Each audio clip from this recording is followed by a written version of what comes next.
আয় আয় আয়, এই তো শেষের পথে।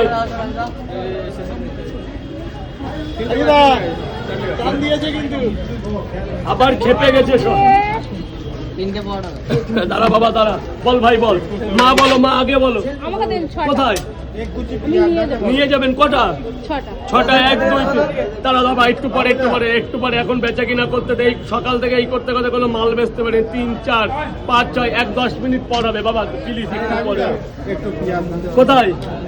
একটু পেঁয়াজ, 6টা পাওয়াটা মামনির, 6টা পাওয়াটা আনলিমিটেড তরকারি। বাবা, মুর্শিদাবাদ থেকে দিদিভাই পাওয়াটাকে এ ভালোবাসা রাখবো কোথায়? এ ভালোবাসা রাখার জন্য আবার বড় একটা মন বানাতে হবে আমার। থ্যাংক ইউ দিদিভাই, তোমাকে অনেক অনেক ধন্যবাদ আমার এই মুর্শিদাবাদ থেকে এখানে আসার জন্য। বাড়ি নিয়ে যাব। ঠিক আছে, কিন্তু তরকারিটা মাইক্রো ওভেনে দিয়ে নেবে, বাড়িতে ওটা লাগবে না। যাও, তুমি মুর্শিদাবাদ থেকে এসছো আর আমি দিদি ডেকেছি, এই জন্য 10 টাকা কম। এটা তুমি লাড্ডু খাবে, এই নাও 10 টাকা কম। ফটোকে তুলবে, তাড়াতাড়ি আসছে, কিছু হবে কিন্তু তাড়াতাড়ি করে।